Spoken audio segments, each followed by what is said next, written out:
Atanzi putarana, sisi kalinje tu, mwende kalinje tu, tende tushirire, tende tushirire, tende tushirire, jongo shatishina, jongo shatishina, atanzi putarana, mwende kalinje tu, tende tushirire, tende tushirire.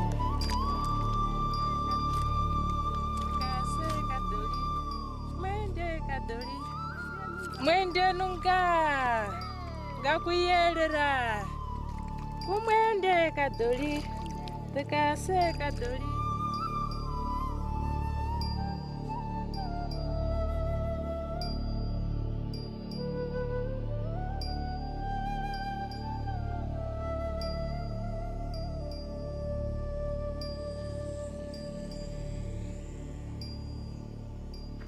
My name is Marvin Sanzila.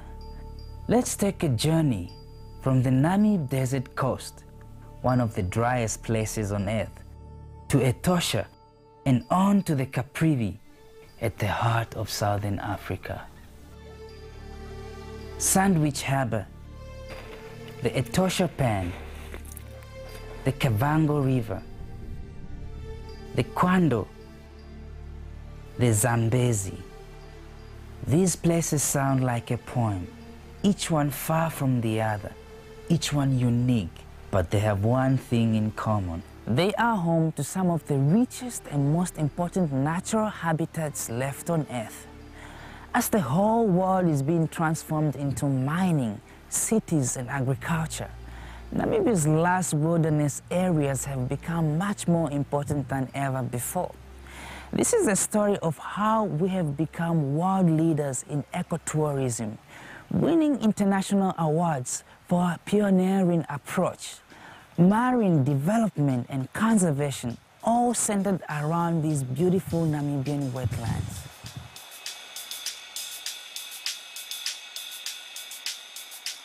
Go with the flow.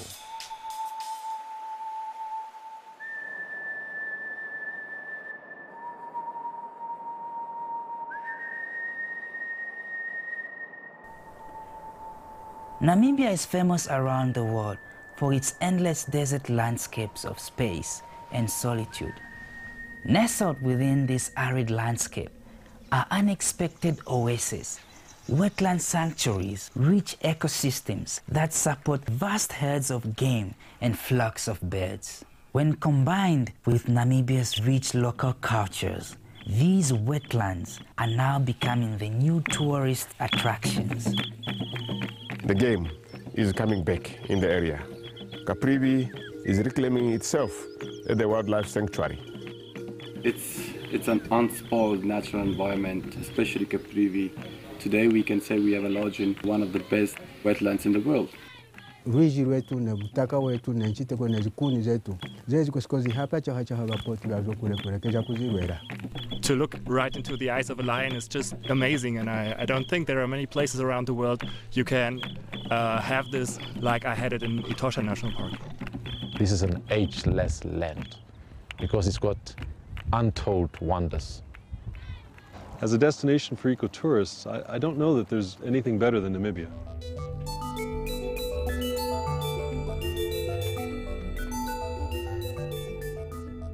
Utoko wami mutatishanganiza utokozo zijambera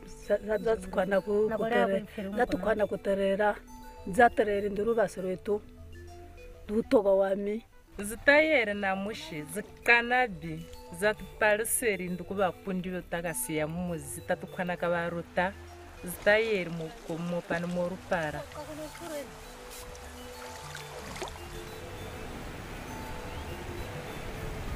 So what exactly do we mean when we talk about wetlands? Wetlands are areas where there's either permanent or temporary surface water, where water dominates the landscape and where water controls the entire ecosystem. Almost 5% of Namibia's surface area consists of wetlands, although most of these are dry much of the year. In years of exceptional rain, the whole country is transformed. For a few months, there are wetlands everywhere. Like Etosha's famous salt pan, in 2011, turned into a massive lake bigger than some countries. Once a year, Namibia's drylands become wetlands. Namibia's wetlands are home to some of the most biologically productive ecosystems on the planet. That's why, in a country as dry as Namibia, wetlands are a precious resource. They bring the essentials of life: fresh water, food, materials to build our houses, a good standard of living, and as my own family history reveals, our rivers are full of human adventures because these rivers are major highways for people too.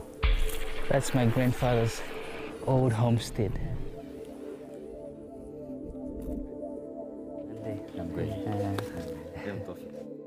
My ancestor Sanzila was born in 1855, about 150 years ago. Sanzila was a great hunter. His name means a person born in the pathway. He migrated south, crossing the Zambezi River from Zambia into Namibia. And right in this area, he established his temporary hunting settlement in the Caprivi region. This whole area used to be highly abundant with wildlife: elephants, lions, hippos, lichwas, and all different types of birds. The floodplains would flow endlessly with plenty of freshwater fish. Nankuntre means all small pieces of land that could not be covered by floodwaters. It's in this area that my ancestors decided to settle. The village gets its name from a tree that my great-great-great-grandfather planted right behind me, the Isize tree. Like all other Namibians, all our ancestors decided to settle in places near water. In a country like Namibia, where it's very dry, water is life. And today, we are developing many new ecotourism-friendly businesses around our wetlands. Tourism is one of the fastest growing sectors in our economy, growing at an average of 16% a year since 1990. The classic definition of ecotourism is about finding a balance between conservation of natural areas and community development. No destination has done a better job of finding that balance than Namibia. That mix has created more joint ventures than any other destination globally. Whether you're in the Caprivi wetlands or you're stretching to the coastlines, everything in between, including the Etosha Pan, some form of that destination is under protected status because communities have decided they want to protect and live with wildlife. If you are comparing to the past, most of the people they could come for hunting, but today 95% of the tourists coming in want to see living animals, the big beautiful five. They want to see our wetlands, they want to see our beds, our grasses. Some they come here to ride a duck canoe, the Mukoro.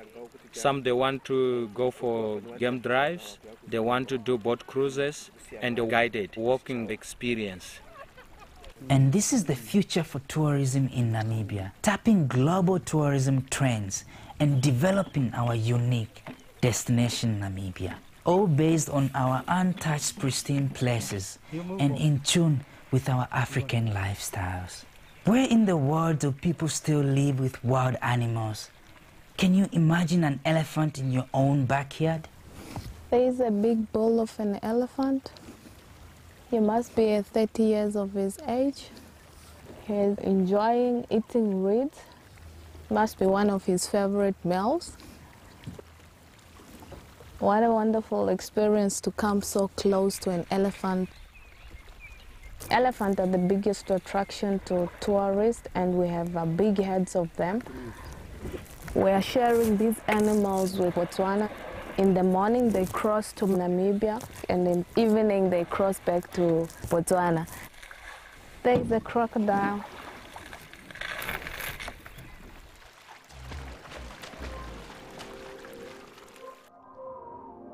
We are going to visit some of the most important wetlands in Namibia. First, let's take a closer look at the Namibian coast. I don't know how anything survives here. Namibia's coastline is infamous as a place of shipwrecks, sandstorms, pounding waves, and fogs caught between two different worlds. This is the place where the Namibia Desert and its staring dunes spills over into the icy Atlantic Ocean. This part of the skeleton coast is barren and inhospitable, where nature's elements are too harsh for most living things to survive.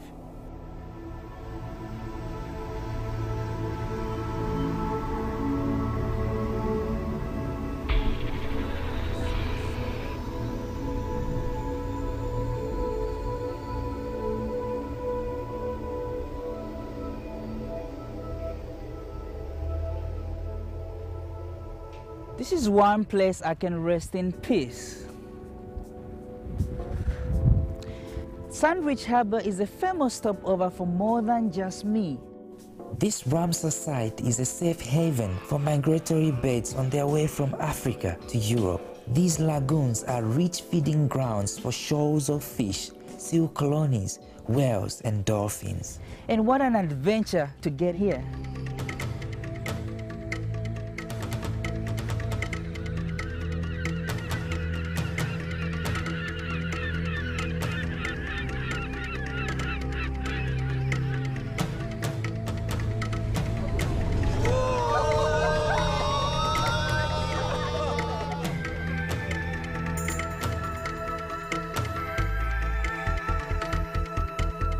The Benguela current flows northwards from the southern ice cap, bringing with it an abundant supply of oceanic nutrients. Invisible creatures, microscopic organisms, and look at all the wildlife that lives off these invisible nutrients in Namibia's ocean. These plankton-rich mats support all this life here.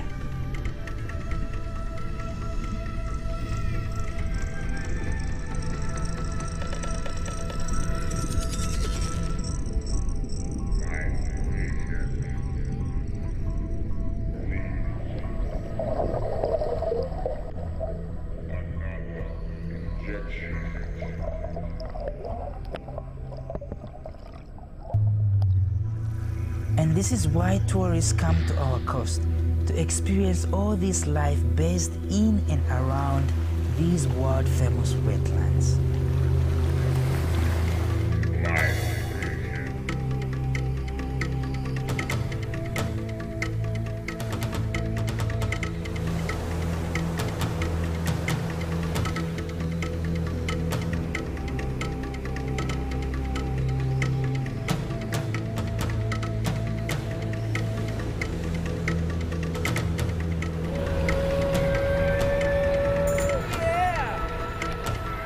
This is amazing. This is a real Namibian experience. And more than that, this is ecotourism. Riding in a sailboat driven by ocean winds, seals playing around and seabirds catching fish. This is what we mean by ecotourism. Low impact, leaving no traces, a natural, pure Namibian experience. Beautiful.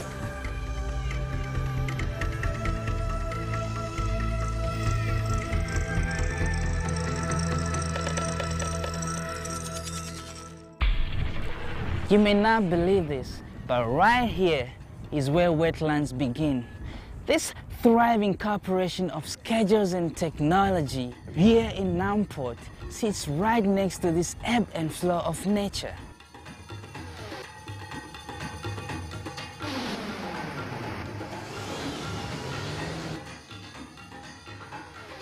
Because right here is Namport, and over there is tourist companies. But most importantly, this is Walvis Bay, Ramsar site, a wetland of international importance.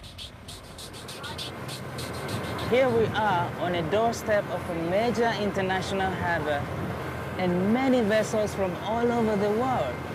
This is the marriage of heavy industry and ecotourism in a modern-day Namibian society, and a very successful story.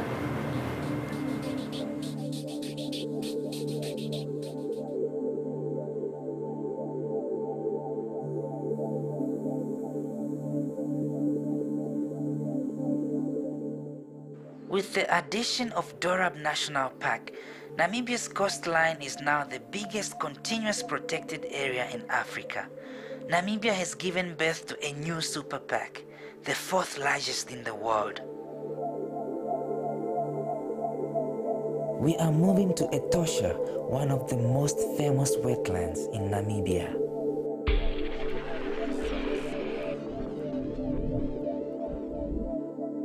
There is no place like this in the world.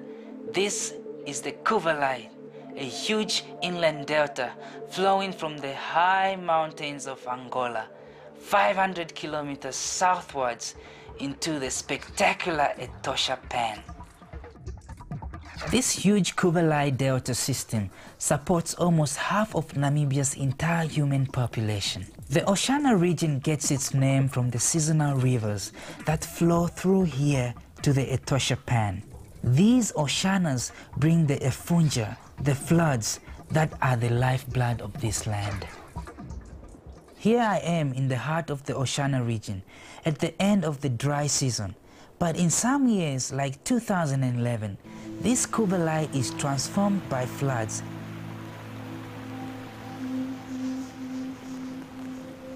This flood is really the worst of its kind.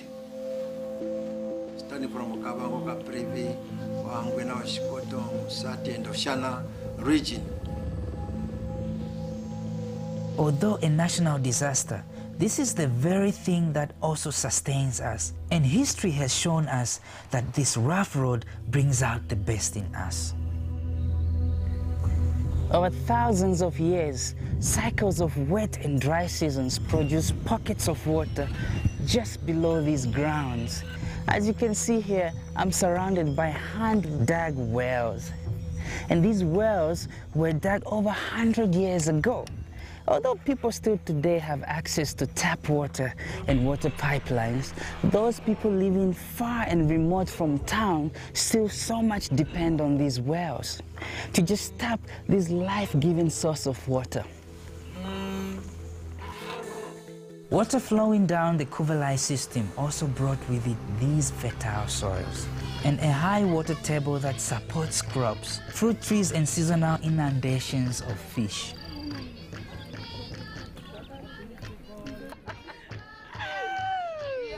Here I am at one of the many local fishing camps right in the Kuvalai Delta.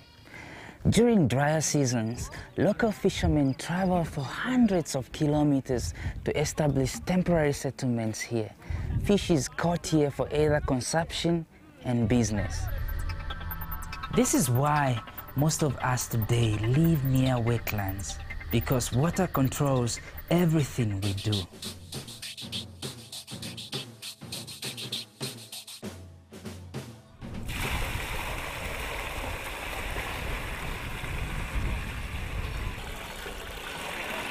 This is why we call the Kuvalai Delta the lifeblood of the nation. It's simply because the Kuvalai Delta supports so much life here.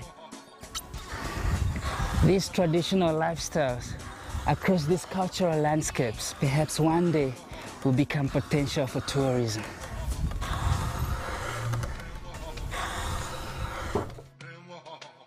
This is an incredible ecosystem, a huge wetland that flows into Etosha National Park. There are even a few permanent pans north of Etosha in the Oshana region. Floodwaters flowing from the mountains of Angola into Namibia is usually fresh water. Now, during dry seasons, these salt pans dry up and all you get is nothing but pure salt. There's something unique and so strange about this place, and there is nowhere else you'll find it in the world. Just take a listen.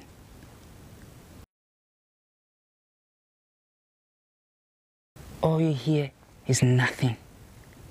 Absolutely nothing.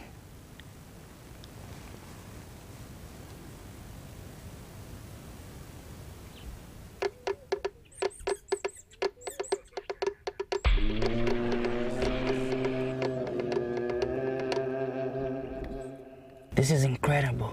We just spotted a lion over there.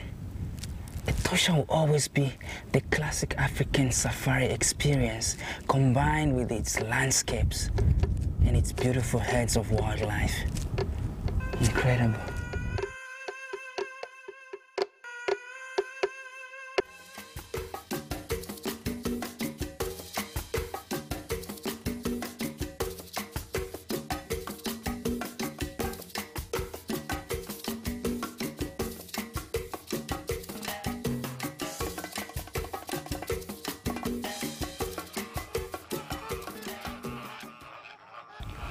Over 200,000 tourists from all around the world come to see this remarkable sight.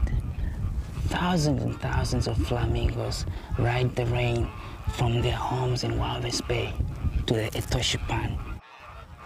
Water here is the kickstart mechanism of life.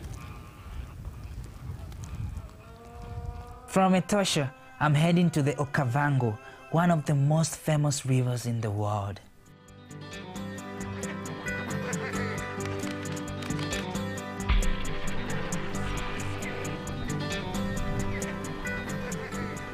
For most of the way along its course, the Okavango River is a single channel. When it crosses from Angola into Namibia, it transforms into a wide braided system with untouched islands.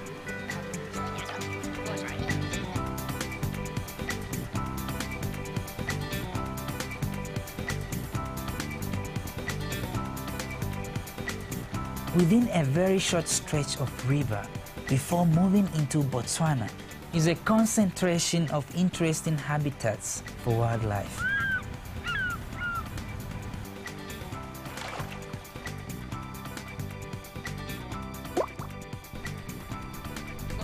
There's an old mission at Andara, which is today a mission hospital.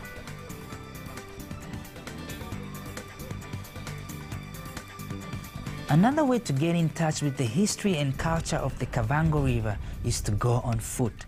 These are the living museum excursions of the Kuiseb. Tourists can experience their tracking skills firsthand to monitor wildlife numbers and movements in the parks. It's spore, and this is there for a young elephant. No, you can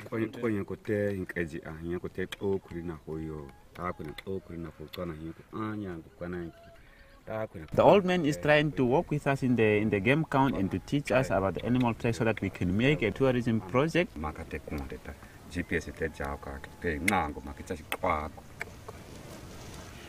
So on our game count, we are also using a GPS. So we can take the tourists, then we can walk with them as a bushwalk, then we can also try to show them and also tell them the knowledge which we are getting from the old men. We can take this information also pass to the rest of the young generations so we can still keep in touch with our tradition while we are also doing the modern life. We believe that fire is from us, so this is how we started fire in our own culture. So we can show the tourists how we make fire.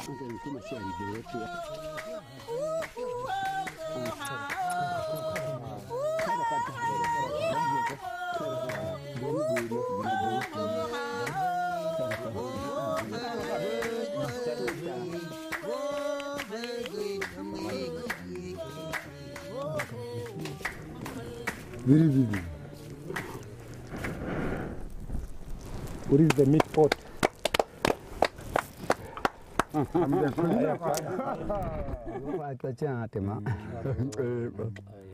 20,000 tourists visit these wetlands every year.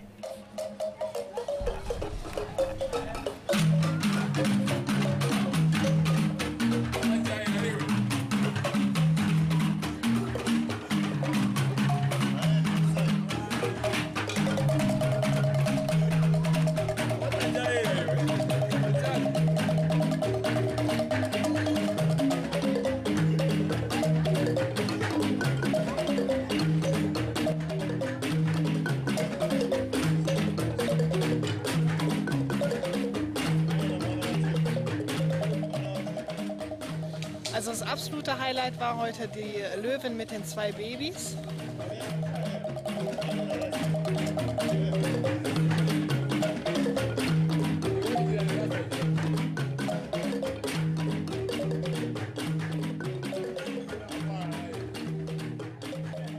This area is a thriving and well-established tourism hub.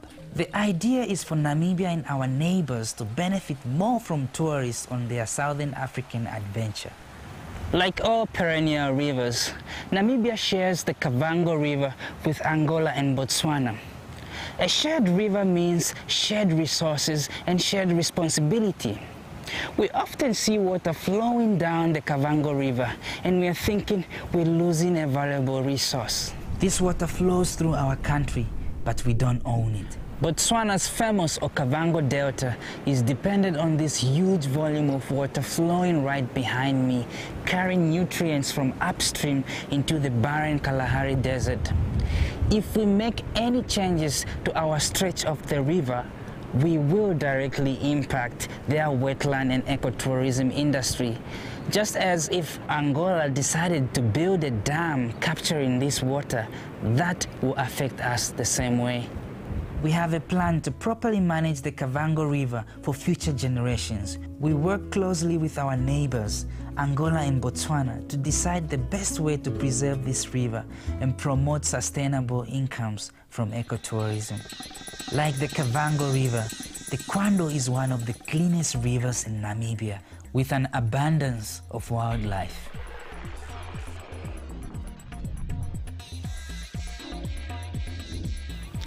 In exceptional years of heavy rainfall like this one, the Kwando and Zambezi River are interlinked, joining up to form this huge wetland. When the massive amounts of water flooded this whole area, making this sea behind me, regenerating the fishing industry and attracting the large amounts of people to these prized resources. Ya kuzwaho hakumina tusibola hape tuwana imwi itukwete hanu chini wamba nawe wene mshu wene bantu bonsaba. I've heard about Lake Liambezi being a very fertile and very productive area. Kono hatuwe na kuma 2000 tubakulima mkatumo mtulima iwali anguliswa na likena hana limuli na kuna baba kulwana bazime na haluwa lwabona abo lwina hana mbawani hana izi luwa chingi kuhindika hakumina hana ndeni mpe muziboleremo chimini lyani muliboleremo teni menzi niswi haziba mateni zinuna kakuti ziwana zilio zingi mwina mununo ya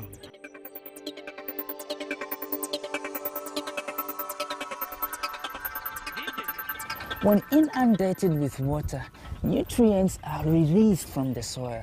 The Caprivi blooms into this incredible paradise. As Namibians, we always want it to be wet, but this is not what this wetland system wants or gives us. Lucky for us. Much like Etosha Pan, this cycle of wet and dry ensures the biological health of the wetland system.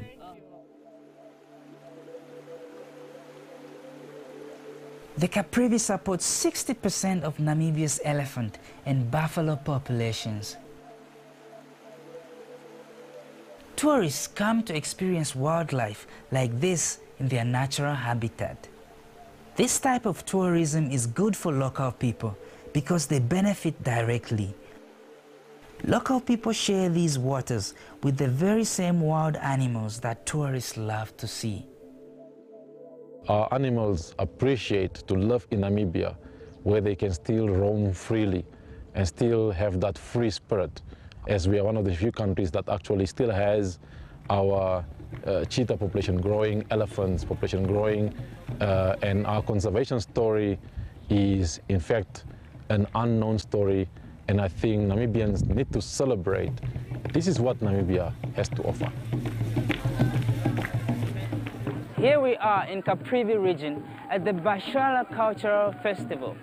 Bashara meaning we are flowing with the water. Like all other regions in Namibia, today in Caprivi, we are celebrating our cultural heritage and achievements.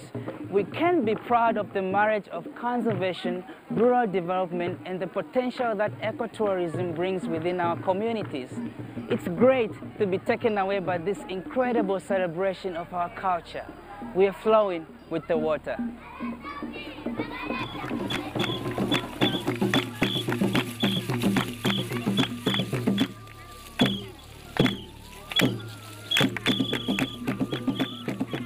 Caprivi is at the heart of a vast wilderness area in the center of southern Africa. Caprivi, the piece that fits the jigsaw together. The Caprivi wetland connects 5 countries into one international conservation and tourism hub. This idea takes me back to the story of my ancestors, how in the 1800s the great Sanzila migrated south from Zambia into Namibia, how today all these wetlands link us together. Each wetland is important for different reasons. In terms of their value, their contribution to the nation and their potential, Namibia's wetlands are among the world's most valuable and remote natural habitats. Their future, if managed wisely, will sustain us and our good neighbors. If used wisely and sparingly, these waterways will be utilized for many generations to come.